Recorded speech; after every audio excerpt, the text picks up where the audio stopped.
BJP के लोगों ने भाषण बहुत दिए आमदनी को दूनी करने के, लेकिन कोई सार्थक पहल आमदनी दूनी करने पे आज तक नहीं हुई। अगर हम आजमगढ़ की बात करें तो आजमगढ़ में पिछले 8 सालों से कोई भी विकास की नई उपलब्धि नहीं है।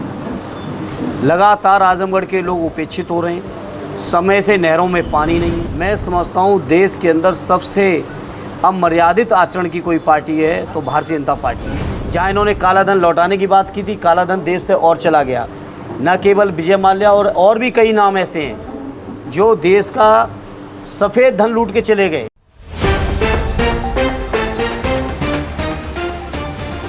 अगर उत्तर प्रदेश की बात करें तो उत्तर प्रदेश के अंदर आज स्थिति बद से बदतर हो चुकी है। नौजवानों का हाल आप देख रहे हैं, बेरोज़गारी अपनी पराकाष्ठा पे जा रही है। लगातार पेपर लीक का रिकॉर्ड बनता चला जा रहा है। नौजवान अगर अपनी बात को कहना चाहते हैं शांतिपूर्ण तरीके से अपने संवैधानिक अधिकारों से, तो उनके ऊपर तरह तरह के अन्याय, अत्याचार, लाठीचार्ज से लेके सब चल रहा है। किसान परेशान हैं, समय से खाद, बीज, पानी, बिजली मिल नहीं रही है। किसानों को उनकी फसलों का वाजिब मूल्य मिल नहीं रहा है।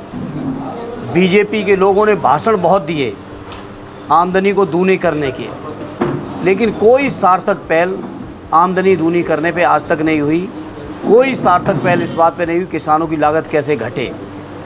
किसान बर्बाद हैं, नौजवान बर्बाद हैं, सरकारी कर्मचारी परेशान हैं। पुरानी पेंशन को लेकर लगातार मांग चल रही है लेकिन नहीं मिल रही है। संविदा कर्मी अपने मानदेय को लेकर परेशान हैं, चिंतित हैं।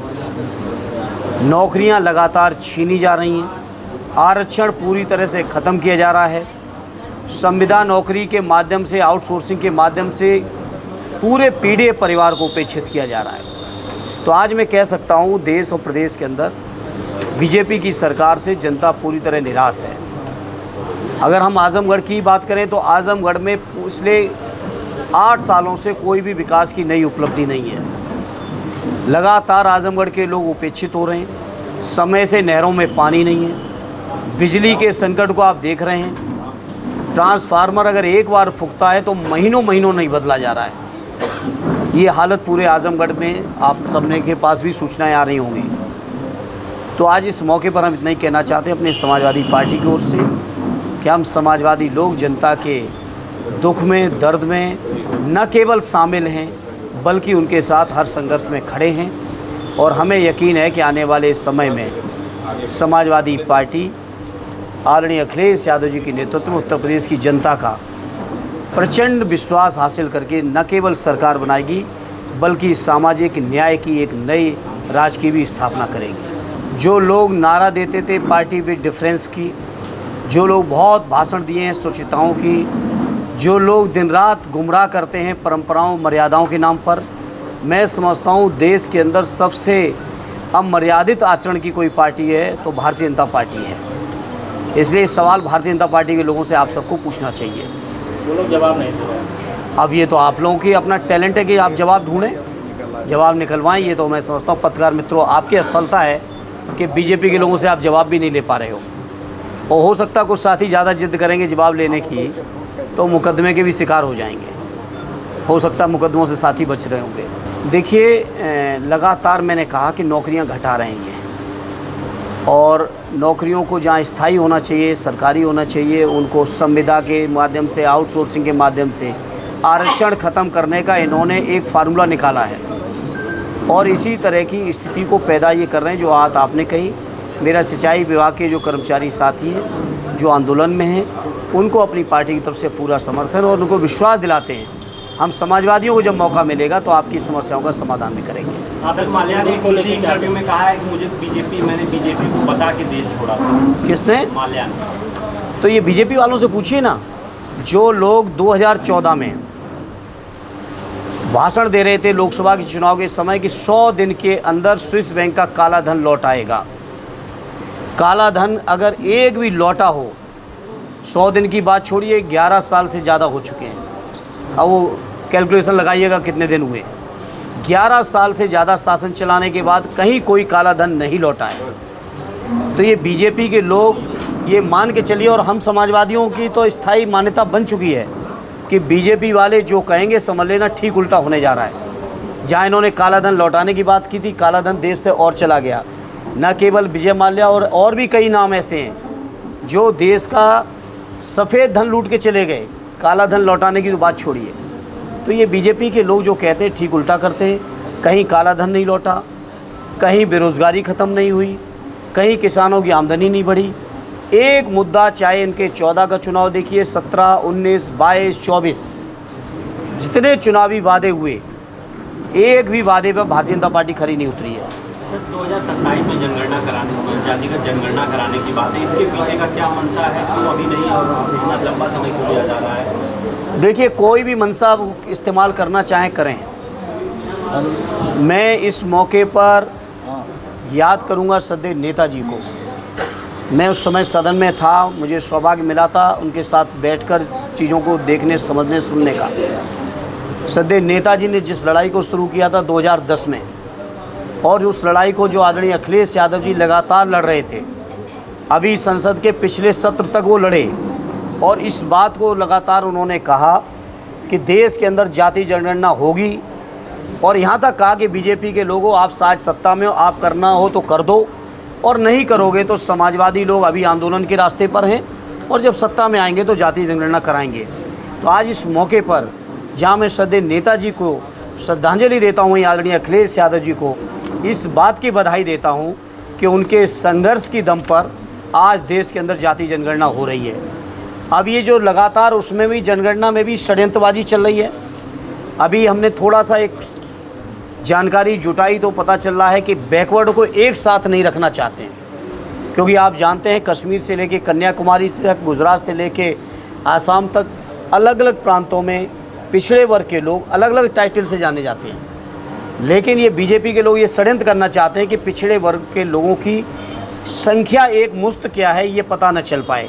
अभी ये भी षड्यंत्र हैं, लेकिन इसके लिए भी आदरणीय अखिलेश जी के नेतृत्व हम समाजवादियों को संघर्ष करना पड़ेगा तो करेंगे। लेकिन जाति जनगणना न केवल कराएंगे, बल्कि जो पिछड़ों की भावनाएं हैं, जो पीढ़े परिवार की भावनाएं, उनके अनुरूप जाति जनगणना कराकर ही मानेंगे। सर एक देश एक चुनाव की बात हो रही है, उसी में पंचायत चुनाव लगातार ये हो रहा है। पंचायत चुनाव भी अब जनता से कराया जाएगा, तो इसको किस तरह से देख रहे हैं? क्या ये प्रासंगिक है? एक देश एक चुनाव जो कराने वाले लोग हैं, जिस दिन ये बिल संसद में आया था, पार्टी की तरफ से मैंने ही उस बिल का उस समय विरोध किया था इंट्रोडक्शन के मौके पर। और उस समय भी मैंने इस बात को कहा था, जहाँ 4 प्रांतों के चुनाव होने थे देश के अंदर, झारखंड, महाराष्ट्र, हरियाणा और जम्मू कश्मीर के, जहाँ उत्तर प्रदेश के अंदर 10 बाई इलेक्शन होने थे असेंबली के।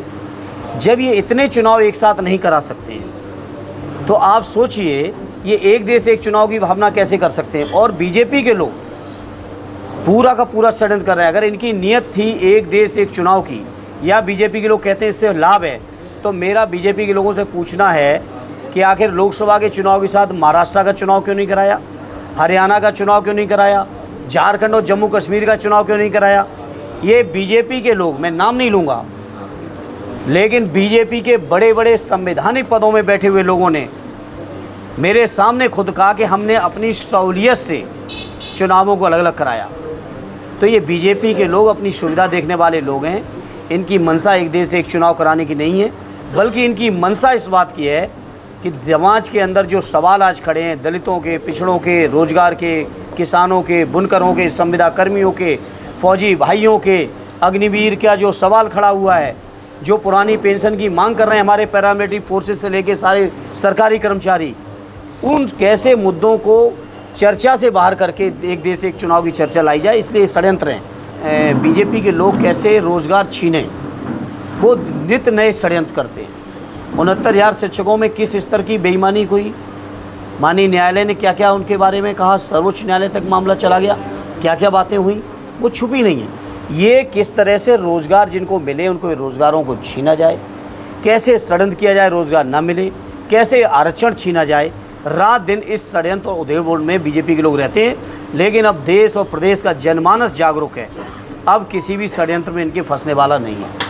बिजली निजीकरण को लेकर जो है कि मंत्री जी का बयान आया कि निजीकरण तो होके रहेगा, इस पर आप क्या?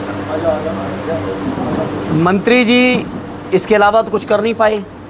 ट्रांसफार्मर बदल नहीं पाए, नई लाइनें कहीं बना नहीं पाए, तार टूट गए बदल नहीं पाए, ट्रांसमिशन लाइनें बनी नहीं, जनरेशन के लिए एक भी प्लांट नहीं बनाए पिछले 8 साल में उत्तर प्रदेश के अंदर।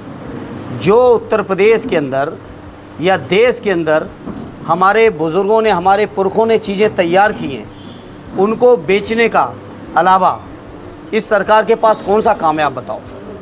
रेल बेचे, हवाई अड्डे बेच दिए, बंदरगाह बेच दिए, सड़कें बेच दी, वेल बेच दिया, BSNL को बेच दिया, बीमा बेच रहे हैं, बैंकें बेच रहे हैं, बिजली भी बेच रहे हैं।